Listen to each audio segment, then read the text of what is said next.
Hey guys, Chris Senior here back from CNH Smalls again for another informative review video. This one deals with specifically a pressure washer because I had a couple subscribers online who were asking me when the next time I actually had a pressure washer over here. We had some time to do a quick video about it specifically because I had a couple people wanting me to give advice on some of the pressure washers out there currently in the market. The one I got in front of me right here is a troybilt. Model number specifically is a troybilt 2700 max PSI, 2.3 gallons per minute max output. And as you see right here, it is a mobile one. It's not a stationary or we want to call one you hook up in the back of your truck or car or anything else like that. This one specifically has a Briggs & Stratton overhead valve engine on this one right here. This is the highly desirable 7.75 foot-pounds engine.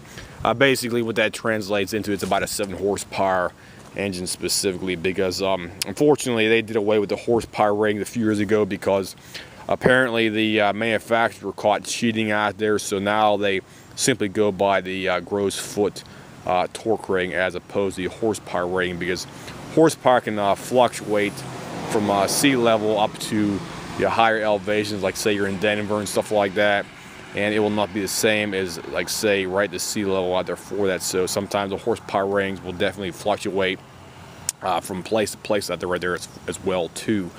I can give you the specific model number here as well too for this machine.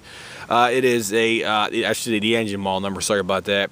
It is 111 P as in Paul 02-0113-F1 with a date, model, make right here, the actual date code 2013. You probably can't make it out, but it's definitely there because the paint is basically concealing it quite easily right there for that as well too.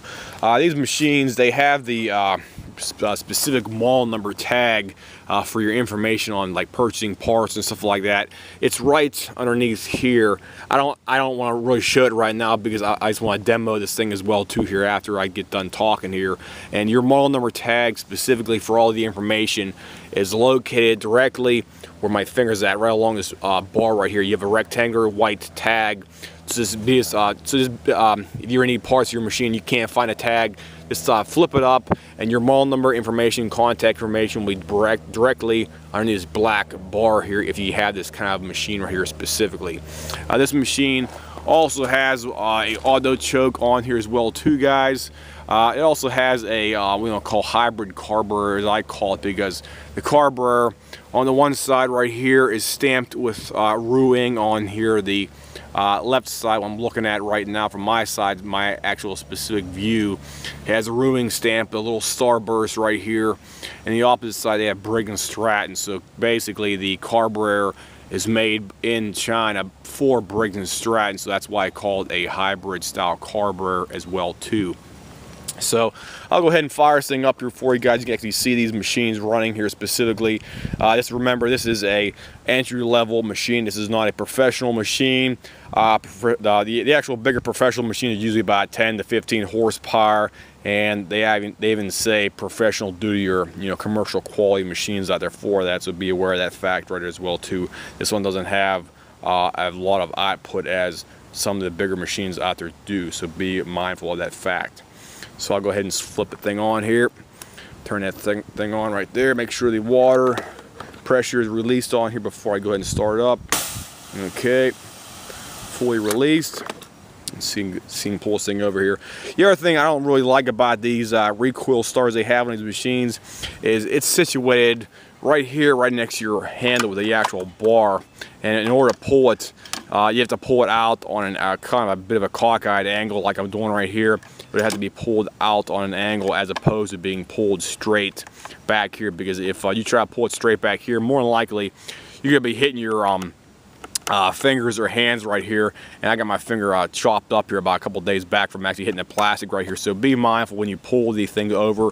Pull them out on an angle to the side like I'm showing here right here on the opposite side of the actual bar in order to minimize any kind of damage to your hands or whatever right there for that. So I'll go ahead and fire up here for you guys. So bear with me here for a couple seconds. There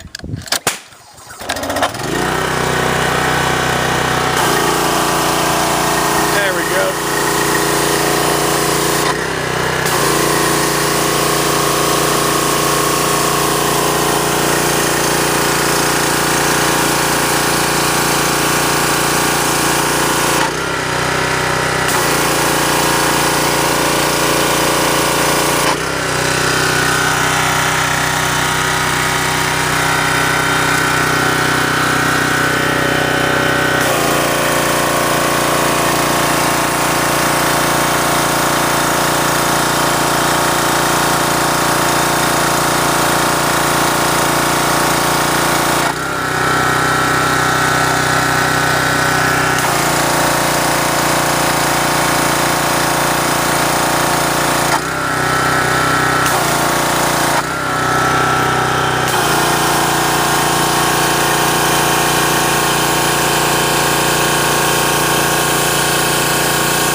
So there you go, guys. There's a demonstration of the machine here for you. The engine runs quite smoothly for one thing, since it's an overhead valve.